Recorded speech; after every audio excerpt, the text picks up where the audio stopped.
Hello everyone, welcome back to our channel, that is Health Bar. So in this video we are going to show you about the laryngoscope.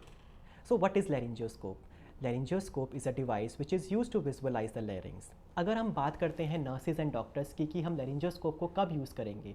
For example, if we talk about the nurses, so nurses means we are using this laryngoscope for the visualization of the larynx, means only in case of the physical examination.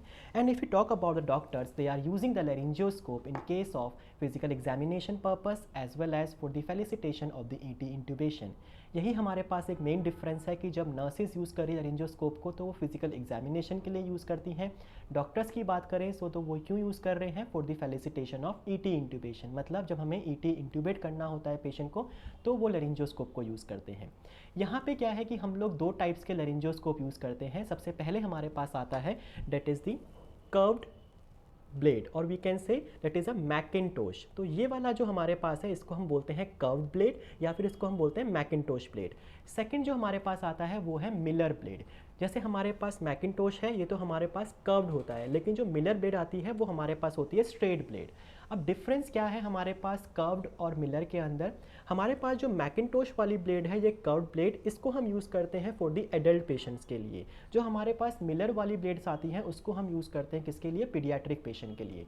Reason क्या है इसके अंदर? क्योंकि paediatric का surface area जो होता है थोड़ा छोटा होता है as compare to the adult patient. इसीलिए this curved blade we are using for the adult patient and the Miller one we are using for the pediatric patient. So now I am going to show you the different parts of the laryngoscope blade as well as will teach you how to attach this blade with the handle. So as you can see this portion is known as the handle and this handle you are going to hold with the help of the non dominant hand.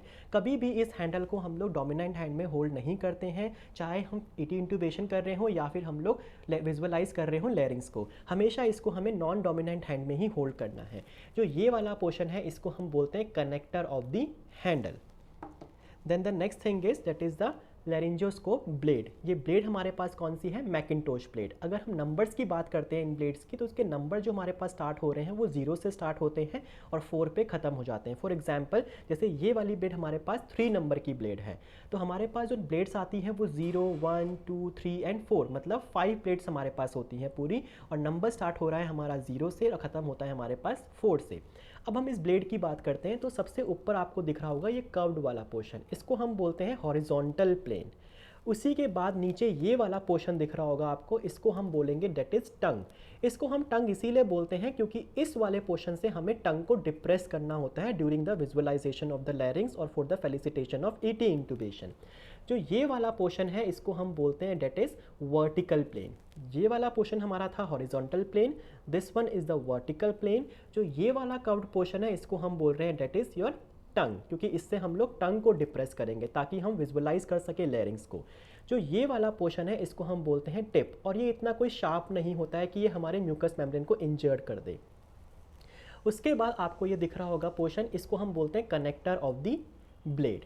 उसी के साथ साथ यहाँ पे आपको एक bulb दिख रहा है. जैसे ही हम laryngoscope की ब्लेड को laryngoscope के हैंडल से अटैच करेंगे तो ये बल्ब क्या है? ब्लिंक हो जाएगा. तो इसका पर्पस क्या है? For the visualization purpose only. ये हमको विजुअलाइज करवाता है पूरा ओरल कैविटी को.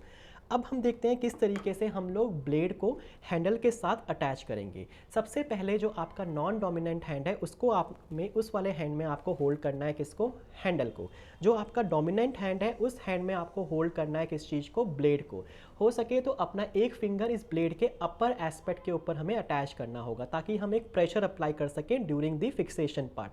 अब इन दोनों पार्ट को हमें पास लेकर के आना है. जो कनेक्टर होता है हमारे ब्लेड का उसके हमारा जो हैंडल कनेक्टर है उससे हमें इसको अटैच करना है. जब आप इसको अटैच करोगे तो आप अपने इस फिंगर से एक फर्म प्रेशर आपको अप्लाई करना है. तो जैसे ही आप फर्म प्रेशर अप्लाई करोगे then there will be a click sound. तो आपको इस तरीके की एक साउंड आएगी. फॉर एग्जाम्पल आपने अपने नॉन डोमिनेंट हैंड में हैंडल को होल्ड किया एंड देन डोमिनेंट हैंड आपका ब्लेड. अब दोनों को आप पास लेके आओगे, connector of handle as well as the connector of the blade. जैसे ही आप पास लेकर के आए आपको इस अपर एस्पेक्ट को अपने फिंगर से प्रेस करना है, एक फर्म प्रेशर लगाना है. जैसे ही आपने प्रेशर अप्लाई किया तो यहाँ पे एक क्लिक की साउंड आएगी. जैसे ही क्लिक की साउंड आएगी देन आपको इस ब्लेड को स्ट्रेट कर देना है. जैसे ही आपने स्ट्रेट किया then the bulb will blink. तो जैसे ही बल्ब ब्लिंक करेगा that means it is in a correct position, मतलब आपका लेरिंजियोस्कोप जो है वो अच्छे से काम कर रहा है। इसीलिए जब हम क्रैश कार्ड में बात करते हैं तो क्रैश कार्ड में हमें लेरिंजियोस्कोप की सेट के लिए एक एडिशनली बैटरी को रखना होता है। कई बार ऐसा होता है कि लेरिंजियोस्कोप की बैटरी ख़त्म हो चुकी होती है, तो हमें उस टाइम पे एक बैटरी को एक्स्ट्रा वहाँ पे रखना होता है ताकि इन केस ऑफ इमरजेंसी हम उसको यूज़ कर सकते हैं। तो इस तरीके से हम लोग एक लेरिंजियोस्कोप को ब्लेड के साथ अटैच कर सकते हैं। तो आई होप कि आपको समझ में आया होगा कि किस तरीके से हम लोग लेरिंजियोस्कोप की ब्लेड को लेरिंजियोस्कोप के जो हमारा हैंडल है उससे कैसे अटैच करेंगे। अब आगे वाली वीडियोस में हम आपको बताएंगे किस तरीके से आपको इंट्यूबेशन प्रोसीजर करना है, कैसे एक्सट्यूबेट करेंगे। So till then you can like our channel, subscribe it and hit for the bell icon for the upcoming videos. Thank you so much.